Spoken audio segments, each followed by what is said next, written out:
آج ہم ایک ایسی سلطنت کی داستان سنیں گے جو بالکل صفر سے شروع ہوئی، دنیا پر چھا گئی اور پھر اپنے ہی غرور کی وجہ سے تقریباً تباہی کے دہانے پر پہنچ گئی۔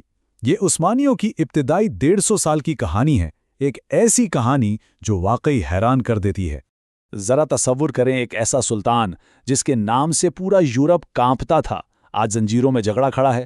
یہ کیسے ہو گیا؟ آخر وہ کون سی ایک غلطی تھی جس نے ایک عظیم الشان سلطان کو ایک قیدی بنا دیا؟ آئیے اسی راز سے پردہ اٹھاتے ہیں۔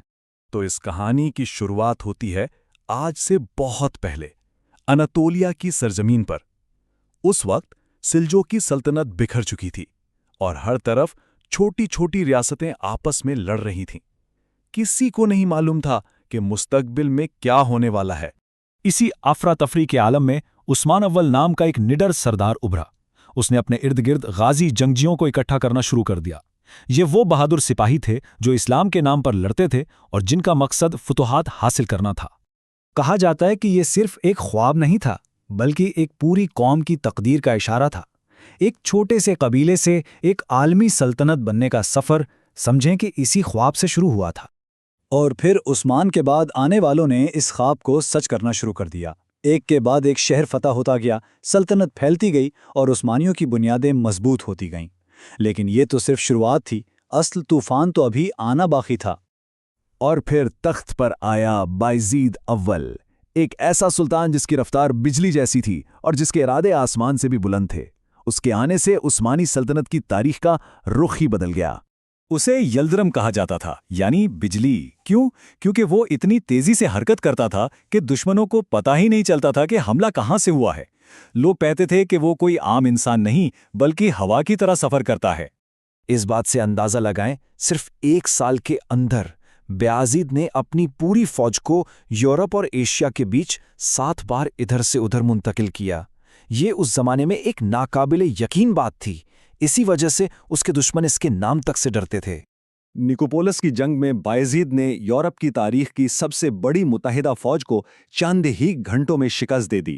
یہ اس کی طاقت کا عروج تھا، لیکن یہی فتح اس کے تکبر کی وجہ بنی اور اسے تباہی کے بہت قریب لے آئی۔ اب میدان میں ایک اور بہت بڑا کھلاڑی آ چکا تھا، تیمور لنگ، ایک ایسا فاتح جس نے آدھی دنیا کو اپنے قدموں تلے رون ڈالا تھا۔ اب ایک آسمان میں 2 سورج نہیں رہ سکتے تھے اور ان کی ٹکر سے پوری دنیا لرزنے والی تھی۔ قسطنطنیہ کی فتح بایزید کے قدموں میں تھی، تاریخ بدلنے والی تھی، لیکن اس نے سب کچھ چھوڑ دیا۔ کیوں؟ کیونکہ اس کی انا اس کی سلطنت سے بڑی ہو چکی تھی۔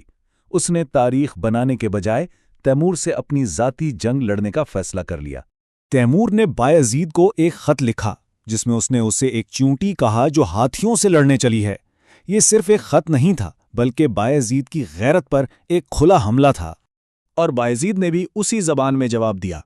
بس پھر کیا تھا؟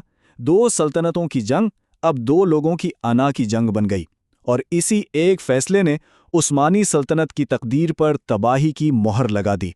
انقرہ کے میدان میں تیمور نے بایزید کے لیے ایک ایسا جال بچھایا جس سے نکلنا ناممکن تھا۔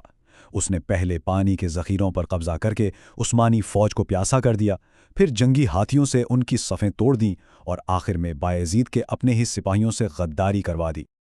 اور پھر وہ ہوا جس کا کسی نے سوچا بھی نہیں تھا۔ بایزید یلدرم، وہ سلطان جو بجلی کی طرح چمکتا تھا، میدان جنگ میں زندہ گرفتار ہو گیا۔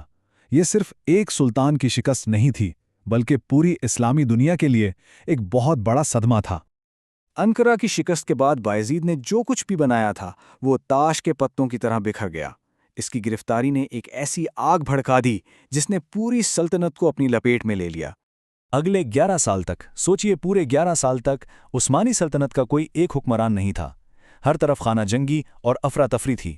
ایسا لگ رہا تھا کہ عثمانیوں کا نام و نشان ہمیشہ کے لیے تاریخ سے مٹ جائے گا۔ بایزید کے 4 بیٹے جو سلطنت کو بچا سکتے تھے وہ خود ہی اس کے دشمن بن بیٹھے۔ انہوں نے ایک دوسرے کے خلاف تلواریں اٹھا لیں اور اپنے باپ کی میراث کو اپنے ہی خون سے رنگ دیا۔ لیکن کہتے ہیں نا، ہر رات کے بعد صبح ضرور ہوتی ہے۔ اسی تباہی اور راکھ کے ڈھیر سے ایک نئی امید نے جنم لیا۔ عثمانی سلطنت نے ایک بار پھر اٹھنے کی ٹھانی۔ پہلے محمد اول نے بکھری ہوئی سلطنت کو دوبارہ جوڑا، پھر مراد دوم نے اسے نئی طاقت دی، اور پھر تخت پر آیا ایک 21 سالہ نوجوان سلطان جس کی آنکھوں میں صرف ایک ہی خواب تھا: قسطنطنیہ کی فتح۔ اور سلطان محمد فاتح نے وہ کر دکھایا جو اس کے آباء و اجداد کا ادھورا خواب تھا۔ اس نے دنیا کی سب سے بڑی توپیں بنوائیں، ایک ایسی فوج تیار کی جو موت سے نہیں ڈرتی تھی، اور آخرکار 29 مئی 1453 کو 1000 سال پرانی بازانطنی سلطنت کو ہمیشہ کے لیے ختم کر دیا۔ قسطنطنیہ کی فتح صرف ایک شہر کی فتح نہیں تھی، یہ ایک نئے دور کا آغاز تھا۔ اس دن کے بعد سے عثمانی سلطنت ایک علاقائی طاقت سے نکل کے ایک عالمی سپر پاور بن گئی۔